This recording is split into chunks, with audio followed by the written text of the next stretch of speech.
Welcome back, everybody. For those of you returning to Shared Sanctuary Collective, thank you so much. Thank you for the love that you have sent through your comments and your subscribes. For those of you that are new, please hit the notifications button so that you don't miss any uploads that I do, but also subscribe. It means a lot to me and it helps me to grow the channel, which is what I'm trying to achieve right now. I've come on today because a lot of you have been asking about the daily habits that I adopted that did two things for me. They created a catalyst in my life for change, and they completely pivoted my energy and the reality of the day-to-day life I live. So I'm going to share these with you today because people have been asking for it. So number one, and I'm going to start quite big. Pick 2 or 3 daily actions, daily tasks, daily behaviors that you can adopt realistically. They don't need to be monumental, that you do every single day without fail.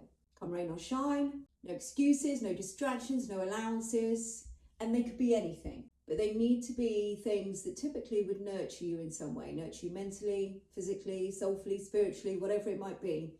A 20-minute walk in the park, sometimes just sitting in your own thoughts, reflecting on your day, reading a chapter of a good book, stepping away from social media for 2 hours. Sometimes it's adding things to your day, but it can also be eliminating 1 distraction per day, something that's not so good for you.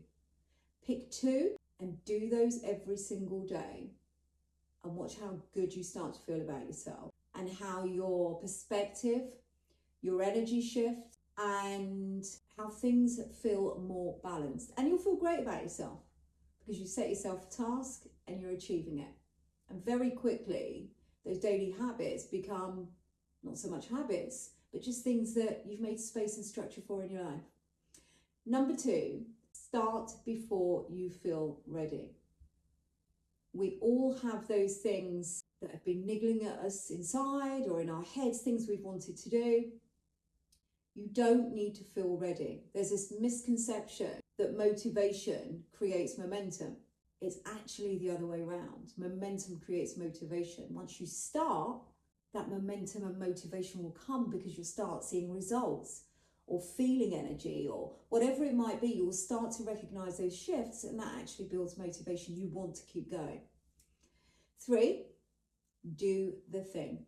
Do the thing that you're too afraid to do, that you keep putting off, that you keep avoiding.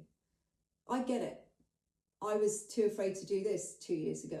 I would never have been sat here in a million years posting a video because I was afraid that nobody would watch it, nobody would listen, and somehow that would be a reflection on my value. And then I started doing it, and I realized my value is my value. I know I can help people.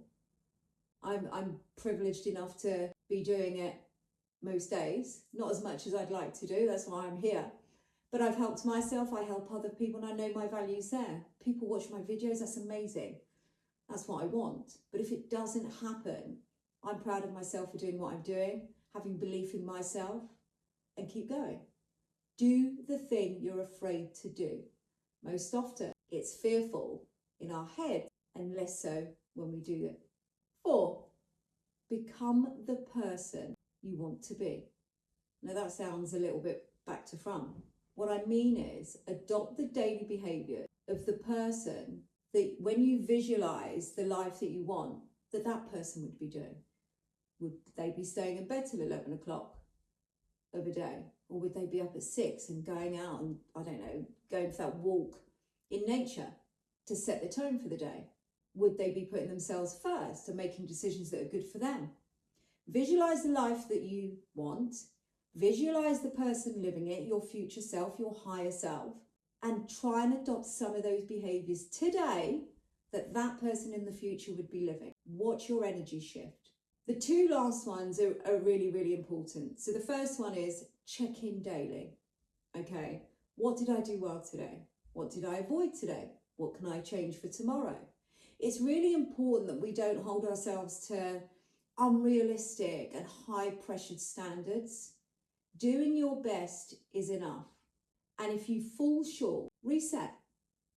If you skip a day of going for a walk or going to the gym or reading a book or limiting your time on social media. Just reset. Don't skip 2 days. Acknowledge it, reset, move on. This is where most people stall or give up. They see it as complete failure and then they wipe their hands with a lot. We're human. It's going to happen. Reset, daily check-in, acknowledge the things you've done well. Don't beat yourself up over the things that you haven't done so well, but note them and try and correct them. And finally, track it. Track progress. Even if you're writing down the amount of steps you do in a day, how much time you're out in nature, how many hours you dedicated to a passion project, how many hours you spent helping somebody, whatever it might be, track it.